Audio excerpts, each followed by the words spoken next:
Hi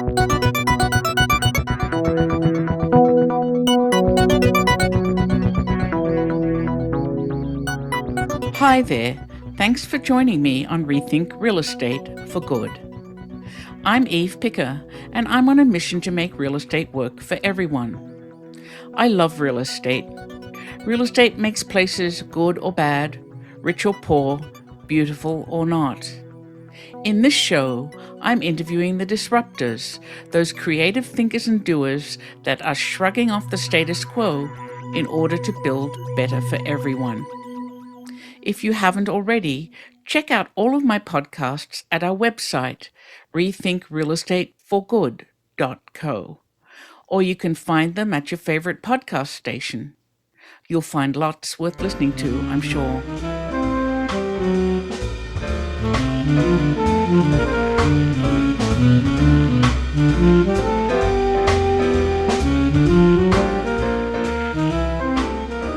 John Liss is running on fumes. He's up very early every morning building his company fast, and he's doing something important and having fun. John has always been fascinated by the real estate industry, but more often than not, John says, people do not realize the true value of their real estate asset because the industry is a little sloppy. If someone enters 1,100 square feet instead of 1,200 square feet into a sales listing, then when it's appraised, often using square footage comparisons, 100 square feet of value is passed along to the buyer for free. Sometimes a subjective decision is made about a neighborhood or a street, and that too might inaccurately value a property. John has set out to solve that problem with the company he launched in 2019, True Footage. They provide residential appraisals that are super accurate using LiDAR and machine language-based software. Not only can they create faster turn times and more accurate underwriting for lenders, they are adding objectivity to a process that is often highly subjective, and they are in demand. Over the last year, John has added 200 employees. He's in 17 cities, and he's only just started. If you'd like to join me in my quest to rethink real estate, there are two simple things you can do. Share this podcast and go to rethinkrealestateforgood.co, where you can subscribe to be the first to hear about my podcasts, blog posts, and other goodies.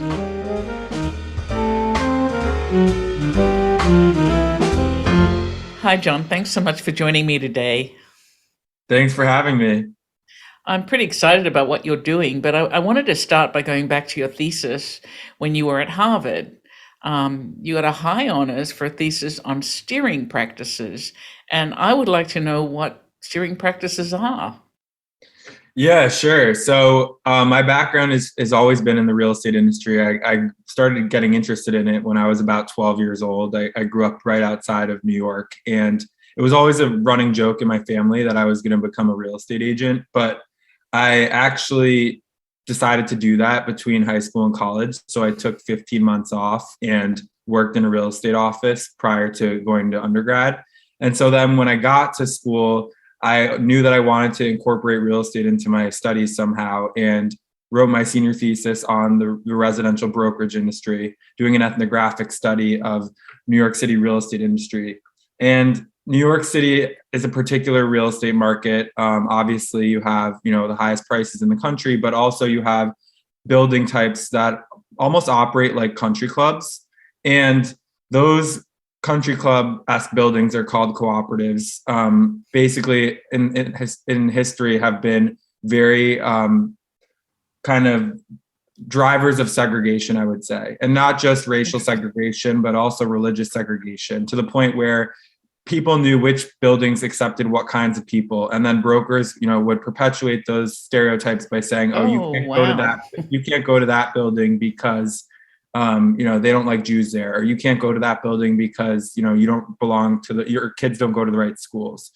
And so that was kind of the history of New York. And obviously, over time, the city's gotten better, and the practice has dissipated a little bit, but it's definitely a major part of, the residential story on Manhattan. Interesting. So those are steering practices, right? Yeah, and there's been a lot of talk. Now we're in the appraisal industry, and there's been a lot of talk about kind of what's going on there. But I would actually argue that it starts in the brokerage space, and appraisers have had to deal with kind of historical data that is, punished by redlining and punished by some of these other practices. And it makes the job of the appraiser much more difficult because of kind of all of the upstream problems that are happening. So how did that influence your life? That's thesis. Oh, I mean, I've been obsessed with real estate ever since I was, little. And I always knew that I wanted to go into a career in the real estate industry. And I think another thing that I noticed in that thesis was just the use of data and how brokers use data and the importance of having clean and accurate data. I'll tell you another part of the, not in the thesis, but later on in my journey in the real estate industry. I walked around New York City with a 3D camera. It was 23 pounds, so I looked a little ridiculous. And I measured properties and compared them to what was listed on Zillow or StreetEasy, which is the New York City version of Zillow. And I was finding discrepancy of 16% on average. And these are people that are buying houses for $1,000, $2,000, even $9,000 per square foot. So if you have this discrepancy and the brokers are reporting, misreporting square footage, then you have a lot of people buying things that they don't really know what they're buying.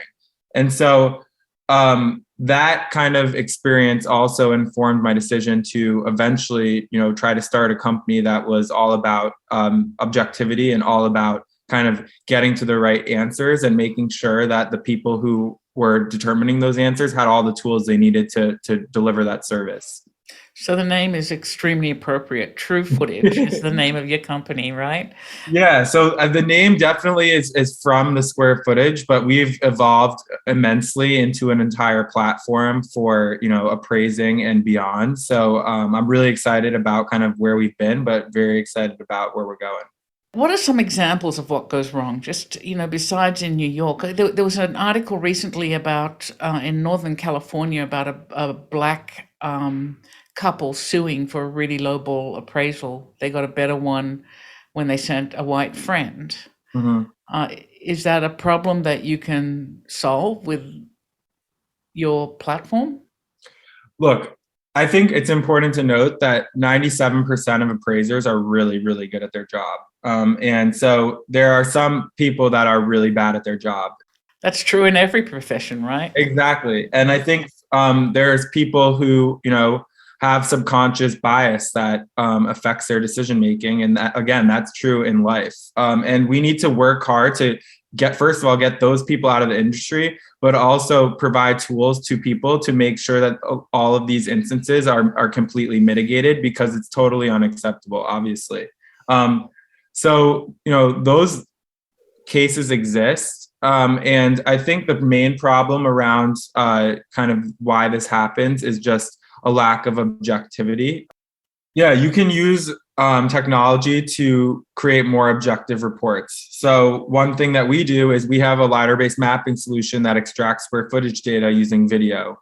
And we use adjustment technology that makes sure that our adjustments to the comparables are accurate. And we have automated ways in which we report other parts of our data and make sure that some of the data that populates all of the forms is done in the most transparent way. Because the problem is, a lot of the times is the precedent data is terrible. So you have the MLS where brokers are telling a story and they manipulate data in order to get across their vision of what they want to sell the property. And then you have county, which, especially during COVID, they haven't been out to assess a property in several years. And so a lot of this information is extraordinarily stale. So that's why the appraiser is more important than ever in terms of delivering accurate data to the equation, because without them, you're using data that is just oftentimes, either Incorrect. purposely or imperpusely wrong. So that's what True Footage does. Tell me exactly how it works. Like, do you have clients who come to you, or, how does this little business work? Yeah, so I mean, we're a full service appraisal business and also a valuation business. So what that means is we deliver appraisal reports, but we also can deliver alternative valuation reports as well. And we're live in 17 states. We'll be call it in over 25 by next quarter. We have over 200 employees, and we're working with over 200 vendors already. So what was a Wow. small little business is quickly resonating with banks and with customers, and we're really excited about the progress, but really feel like we're in the top of the first inning here. Wow. So you in my state, Pennsylvania? We're coming. We actually are looking at a Philadelphia office, but I know you're in Pittsburgh, so we got I to get to am. that It's a part of big state. It's the the other end of it, the other end of it. Well, now that I met you, maybe we'll get there faster. Yeah, okay. So, but still, who are your clients and how do they come to you? Yeah, so most of our customers are banks, and we develop relationships with them through all of Of our course. appraisers. So we have appraisers around the country. They are, best in class in each of their markets. We identify them, then we sign them on to the platform, and most of their banks are, excited to work with them and continue to work with them. I think the way that the industry works is most banks have a scorecarding system where appraisers are scored based on how accurate their reports are, how fast they get work done. And so, at a time like this, where volume is at an all-time high and the appraisals are taking longer than ever, people who are at the top of the scorecard are continue to get more demand for their work because they're good at their Right. job. And so, we look for those people. Yeah, and actually, if any of our listeners don't understand this, when you purchase a building and you go to the bank will order the appraisal. You don't order the appraisal. The bank orders the appraisal, so it's a third party, discrete appraisal that they have control over. So you don't provide one for them. So I can see how banks would be like your most important customer for growth. Yeah, and I think that's really important, this third party aspect, because obviously, after 2009, what happened was that there was just not enough control, and a lot of bad things happened. And so the kind of third party component of the appraiser acting as an independent valuator is an extraordinarily important part of the real estate engine in this country. So what's been the feedback you've gotten from banks? What are they seeing in your appraisals, and why are you growing so fast? I think everybody's excited. There's a lot of change going on in the appraisal industry right now because of kind of, the increased volume during COVID demonstrated a need for just faster and better reporting. I think generally what's important to note is the appraisal industry, you have to deliver the reports in a way that is within the guidelines of Fannie and Freddie. And so, how the sausage is made is important, but delivering the sausage in the fully compliant way is the most important thing. And that's exactly what we do. So the output kind of looks pretty similar to what a traditional appraisal model would look like. It's more just kind of what's going on internally to make sure that all of our data is done appropriately. The quality is high and it's delivered faster than other people in the market. Okay, so any favorite success stories? Any interesting facts unearthed? Oh, that's an interesting question. I can't think of something right now, but let me come back to you on that. Okay, and then how long have you been in business for? You started True Footage. So the idea came in business school, but we commercially launched on July 1st. And you've got 200 employees. Yes.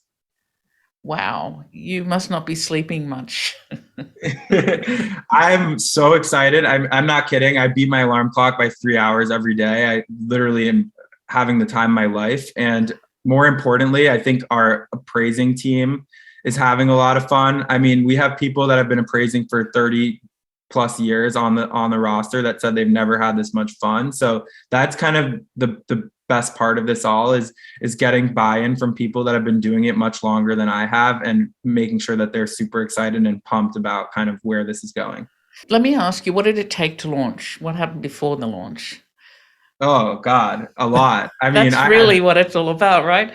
I had bad days. I remember like calling my ex-girlfriend once. I remember just like worrying about kind of like, am I on the right track? There's a lot of squirming. I had the idea originally that it was a square footage calculator. I thought, why is it that, we have our biggest asset in our lives and we don't know anything about it? There should be more verification, and square footage is the biggest driver of value. And realized that that wasn't enough of a business and we needed to expand kind of the product offering. And obviously COVID hit, and what was a hardware product originally became a software product because Apple released their iPad that had LiDAR in it. And there was so much literature going on about the appraisal industry around kind of the increased turn times and the issues around bias, which, now the Biden administration is addressing. And I thought, wow, we had spent so much time building this technology. Let's apply it to a broader industry. And that kind of was a big moment. We signed up, I got to work with my CTO, who's phenomenal. And he has a background in the appraisal industry as well. And we said, let's go at this and let's spend the next kind of 6 to 9 months with our heads down building, and then, launch in the summer. And that's kind of exactly what we did. How long was that pre-launch period altogether, from idea to launch? Almost 2 years when I came up with the original idea. I was also in school. So the innovation lab at school was an amazing place to, bounce ideas and learn. And so that was kind of, I don't want to say I was dragging my feet because it wasn't, but it was definitely, I knew once school ended, it was go time. So now you've launched. What are the biggest challenges you're encountering now? That's a good question. I think, speed is an interesting one because obviously, the incumbent banks have their own processes, and just getting everyone onboarded fast enough and getting order flow at the pace we would like it. We obviously, our appraisers are incredibly busy, but I think just generally getting everyone to move in sync together with all the different stakeholders is one. And we want to deliver more products. We have, over 5 products in our kind of development phase right now. And so I think just getting all of those out the door and delighting our customers is kind of our main focus right now. So the main issue I would say is that we just want to get a lot done, and there's only 24 hours in the day. Actually, let's go back to LiDAR. What is LiDAR? LiDAR is a technology often used in autonomous cars that basically measures depth. And so it stands for, light detection and ranging.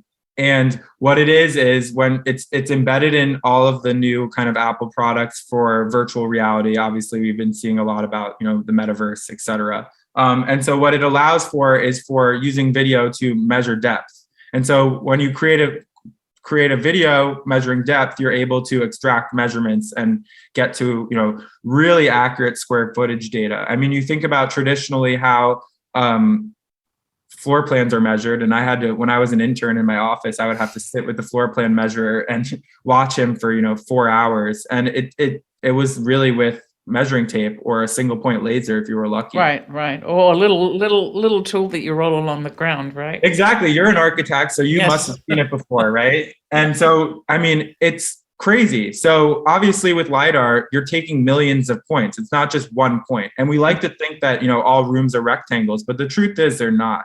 And so having access to this LiDAR where you can, create a map that's much more dense in terms of the amount of points it's collecting is a huge value add, and also helps the appraiser save time. So the appraiser is really happy because a lot of their risk has been mitigated. There's nobody that's going to come after them about the square footage because they know that it's been validated by this technology.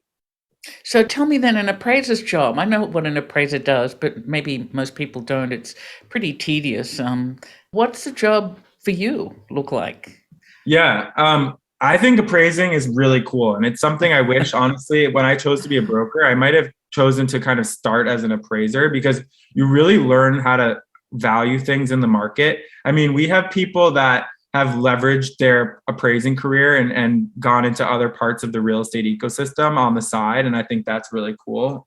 What does an appraiser do? It's all about valuation. So think of each property as almost like a little puzzle, and you have to kind of get to what the value of that puzzle is. So it starts with getting an order in, and you have to bid on how much you think you should get paid for that appraisal, basically. And then you drive to the site, or someone in your trainee drive to the site. Right. And you conduct the inspection. You record all of the information around quality, condition, size, and then you drive it around. And depending on the bank, you have to shoot comparable properties for that. And then you go back to your desk and you kind of fill out a grid. And that grid is pulling comparable properties and then adjusting those comparable properties back towards the subject property to make sure that the subject property, if you're looking at so you get, like, I actually did an appraisal course and I passed it. But so if you have two properties that are the same and one of them has a porch with a view, there's going to be extra points for that. It's going to have extra value. Or one of them has a garage and one does not. All of those things come into play, right? Exactly. And so then you kind of arrive at an appraised value for that property. And then, based on what the contract price is for the house, or if it's a refi, you either get approved or not for that amount. And then if you're under, you have to come up with cash if in a purchase situation to kind of fill that gap. And so now with this new tool, everyone has an iPad. And all of our appraisers have the LiDAR iPad. And so they go out and they take a video of the space inside, and they can get very, very accurate, true footage. Exactly. And I think also they can go back to that video and refer to it if they forget, if they're doing multiple inspections in a day and they're like, oh, wait, which one was that? And so it's much more kind of ability to check back. So your business is really, truly built on this new technology. You really couldn't do it without it. Absolutely. And I think, there's so much we're adding on the data science side as well, for the desk portion of the job that is really going to standardize and automate the report, with the appraiser fully in the driving seat. I mean, we've seen what happens when big companies try to ignore the human at the end, over the past couple of months, and it's a disaster. So you got to have an appraiser in the driving seat. Otherwise, your accuracy is going to be seriously doubted. Okay, so I got to ask, the other services that you're planning, can you talk about them yet? Yeah, I mean, it's more just around different products within the valuation services umbrella, right? So, an appraisal is the gold standard, but it's not the most appropriate valuation in every instance. Sometimes, people just need kind of a refresh of their valuation quarterly or something like that. And so we're looking to expand the menu of offerings, so that, our customers can say, for this house, I need this type of report. And for this house, I need that type of report. We're building technology that will allow banks to spit in an address and then let us tell them what kind of report they might want. What about larger commercial buildings? Are you focusing on them at all? Because, you just maybe think about when I have to do refinancing, or after 5 years when my mortgage expires on my 25,000 square foot little commercial building, the bank orders another appraisal from scratch, and that person has no information about the first appraisal. You just told me I'm not sleeping, and now you're asking me to go into commercial. I think commercial is coming, but I think we're really focused. Residential is awesome because it's over 140 million properties, and so let's get that right, and then we can think about kind of next. Okay, so one last question: what's your big, hairy, audacious goal? My big, hairy, audacious goal. I've never heard it asked like that first. I like that. Oh, really? It's a BHAG. You don't know what a BHAG is? Very audacious goal. Is that an Australian? No, I don't think so. Well, shows what I know. It's probably an older generation, actually. John. Yeah. We want to rebuild the residential data sector. We think that there's a lot left to be desired, and we think that appraisers are kind of in the prime position to be the leaders of that change. And that's why we're focused on appraisers being a part of the story, and really kind of the cornerstone of that story. And we believe that access to accurate data is in the best interest of everybody involved. It's in the best interest of the consumers and the homeowners. It's in the best interest of the lending industry. It's in the best interest of the US government, who's backstopping all of this activity. And nobody's solved the problem yet. And we're, on our way. Well, I'm super excited just listening to you. I think it sounds fantastic. Thank you very much for spending some time with me today. Thank you so much. I really appreciate it.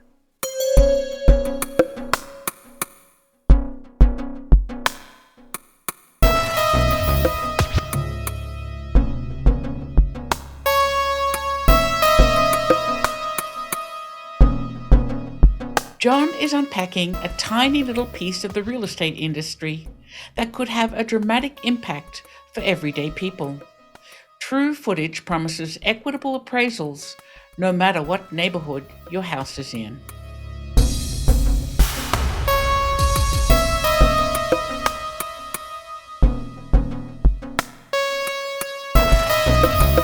You can find out more about this episode or others you might have missed on the show notes page at our website, rethinkrealestateforgood.co. There's lots to listen to there.